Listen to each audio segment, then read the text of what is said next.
Hello viewers, আসসালামু আলাইকুম। তো সবাই কেমন আছেন? আশা করি সবাই অনেক অনেক ভালো আছেন। তো আবারও একটি নতুন ভিডিও নিয়ে হাজির হয়ে গেলাম আপনাদের মাঝে। তো আজকে আমরা যাব লাক্কাতুরা চা বাগানে। আর এখানে কিভাবে আসবেন সম্পূর্ণ ডিটেলস দিব এই ভিডিওর মাধ্যমে। তো কথা না বাড়িয়ে চলুন ভিডিও শুরু করা যাক।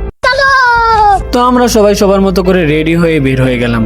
তো এই লাক্কাতুরা চা বাগানটি ছিল আমাদের একাডেমি থেকে খুবই কাছে, যার জন্য আমাদের কোনো গাড়ি ব্যবহার করতে হয়নি, তাই আমরা হেঁটেই চলে যাচ্ছিলাম। তো আপনারা যদি আসতে চান তাহলে সর্বপ্রথম আপনাদের আসতে হবে সিলেট থেকে আসতে হবে আম্বরখানা, ওইখান থেকে আপনাদের আসতে হবে টিভি গেট এসে নেমে একজন স্থানীয় লোককে বললেই সে দেখিয়ে দিবে লাক্কাতুরা চা বাগানের পথ। আর আমরা আস্তে আস্তে এইদিকে হাঁটতেছিলাম আর রাস্তার অপরূপ দৃশ্য দেখতেছিলাম, যেটা অসম্ভব সুন্দর ছিল। রাস্তার পাশে ছোটখাটো পাহাড় আর এই পাহাড়ের মধ্যে চা বাগান, যেটা অসম্ভব সুন্দর ছিল। কিছুটা পথ সামনে যাওয়ার পর দেখতে পেলাম রাস্তার দুপাশে দুটি পাহাড়, যেটা খুবই সুন্দর ছিল। পাহাড়ের সৌন্দর্য শেষ করতে না করতেই চলে এলাম লাক্কাতুরা চা বাগানে, যেটা খুবই সুন্দর ছিল। এখানে আপনারা না আসলে কখনোই বুঝবেন না এই জায়গাটাতে এতটা সুন্দর। তাই আমি আপনাদেরকে বলবো, যদি হাতে সময় থাকে তাহলে একবার আসতে পারেন।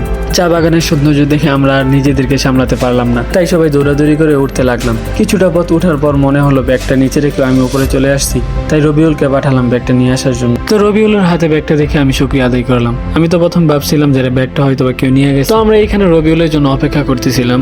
যখন রবিউল আসলো আবার আমরা চা বাগানের উপরে উঠতে শুরু করলাম। তো অনেক কষ্টের পর চা বাগানের উপরে উঠলাম, আর উপর থেকে নিচের দৃশ্যটা খুবই সুন্দর ছিল, যা বলার বাহিরে। তো একটু ক্যামেরাটা নিচের দিকে ঘোরাতেই দেখলাম একজন পাখি। তারা কিসের জন্য আসছে, কি করতে আসছে তা আমি জানি না। যদি আপনারা জেনে থাকেন তাহলে কমেন্ট বক্সে জানাবেন। আরেকটা কথা, রাসূল সাল্লাল্লাহু আলাইহি সাল্লাম কিন্তু বলেছেন মুমিনের প্রতি ভালো ধারণা করো। তাই বলি কমেন্টস কিন্তু সাবধানে কইরেন। আর এইদিকে আমরা পাহাড়ের সৌন্দর্য দেখতেছিলাম আর হাতে চা পাতা নিয়ে দেখতেছিলাম আসলে কি এটা চা পাতা নাকি লেচু পাতা। আর আমরা উপর থেকে দাঁড়িয়ে দাঁড়িয়ে লাক্কাতুরা চা বাগানের নিচের ভিউ গুলা দেখতেছিলাম, যেটা খুবই ভালো লাগতেছিল, অসম্ভব সুন্দর ছিল। এই সৌন্দর্য দেখে আমি আর নিজেকে সামলিয়ে রাখতে পারলাম না, তাই আমি নিজেও একটা ভিডিও বানিয়ে নিলাম।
তো চা বাগান ঘোরাঘুরি শেষ করার পর আমরা সবাই নিচে আসলাম।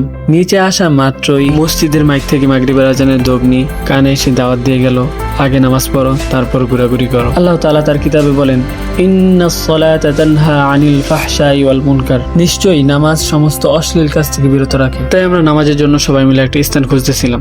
অনেক খোঁজাখুঁজির পর আমরা একটা স্থান পেয়ে গেলাম। তো আমরা এখানে একটা পানি নালা দেখতে পেলাম। এই নালা দিয়ে নাকি পাহাড় থেকে পানি আসে। তো এই নালার পানি দিয়ে ওযু করে নামাজের জন্য প্রস্তুত হয়ে গেলাম। তো আজকের ভিডিওটা এই পর্যন্তই। আমাদের ভিডিও যদি আপনাদের কাছে একটু হলেও ভালো লেগে থাকে তাহলে লাইক, কমেন্ট, শেয়ার করে পাশেই থাকবেন। তো দেখা হচ্ছে পরবর্তী ভিডিওতে। ততক্ষণ আল্লাহ তাআলা আপনাদেরকে ভালো রাখুক, সুস্থ রাখুক। সম্পূর্ণ ভিডিও দেখার জন্য ধন্যবাদ। আসসালামু আলাইকুম।